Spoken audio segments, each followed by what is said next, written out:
Kod ovog kolača ništa nećemo prvo kuvati i peći pa na kraju sastavljati kolač, idemo drugim redosledom. Prvo sve sastavljamo, a na kraju pečemo kolač. Potrebno nam je 250 g margarina koje ćemo spojiti sa 5 kašika kristal šećera i sve zajedno umutiti.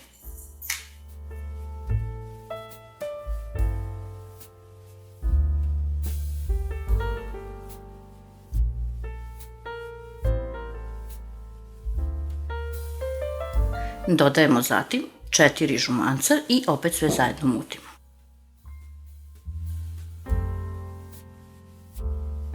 Ovde imamo razmereno 300 g mekog brašna, dodat ćemo pola i dodat ćemo 10 g praška za pecivo, a zatim sve zajedno umutiti.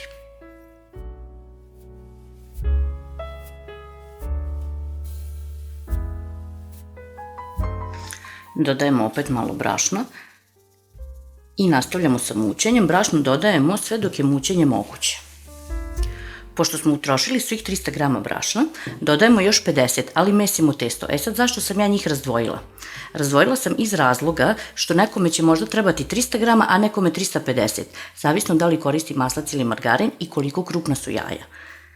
Na kraju ovo testo treba da se umesi, ali da ostane mekano.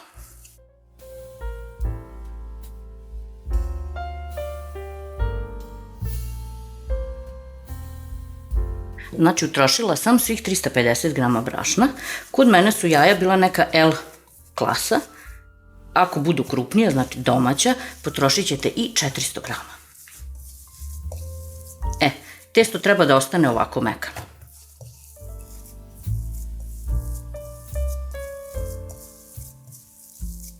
Na kraju mešanja ne bi trebalo da vam se lepi za ruke. I sad ovo testo delimo na dva dela, znači nećemo ovako na pola, nego će jedan deo biti malo veći, otprilike ovako, a jedan deo malo manji. 1/3, 2/3, tako nekako približno. Ne morate mnogo da vodite računa. Svaki ovaj deo stavimo u kesu i nosimo u frižider na sat vremena ili u zamrzivač na pola sata.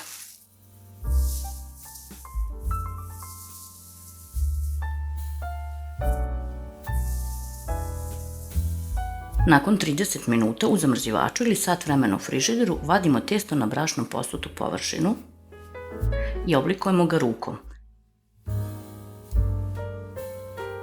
Ispred sebe smo stavili pleh 23 x 33 cm da bi mogli da vidimo koje širine treba testo da razvučemo.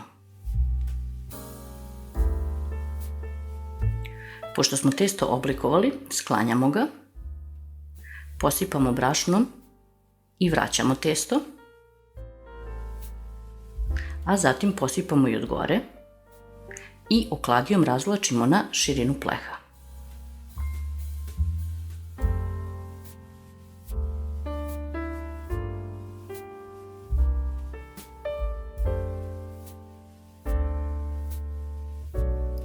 Pošto smo testo razvukli i dodatno ga oblikovali rukom, namotavamo ga na oklagiju.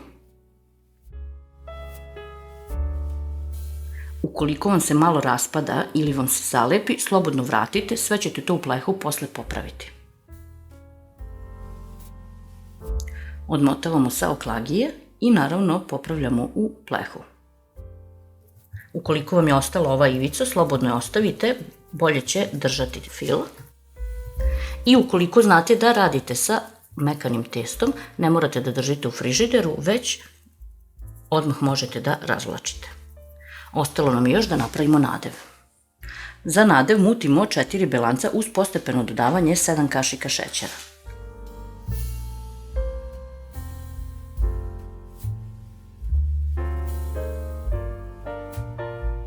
Pošto smo umutili belanca, dodajemo im 3 kašike pekmeza od šljiva. Možete da dodate i od kajsija ukoliko volite ili koji god da volite. Belanca ne morate jako čvrsto da umutite. Pošto smo dodali pekmez, sad ćemo ovo na maloj brzini izmešati.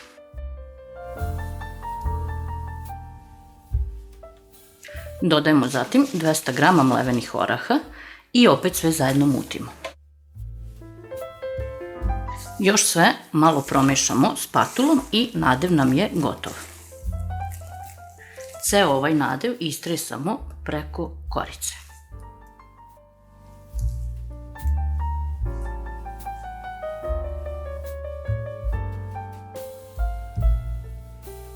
Rernu smo uključili da nam se zagreje na 180 stepeni, a izvadili smo ovaj drugi deo testa, znači manji deo testa. On nam je stajao u frižideru ili u zamrzivaču, svo ovo vreme preporučujem zamrzivač. Sve što treba sada da uradimo je da ga narendamo.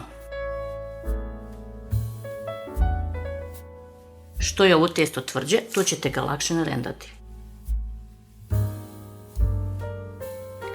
Na kraju, kada završite sa rendanjem, još malo rasporedite ovako sve, da to bude fino ravnomerno i kolač može da ide na pečenje. Kolač nam se ispekao, pekli smo ga između 25 i 30 minuta na 180 stepeni. On treba da ostane ovako svetao i na dodir je mekan. Ostavljamo ga da se skroz ohladi pa ćemo ga poslužiti.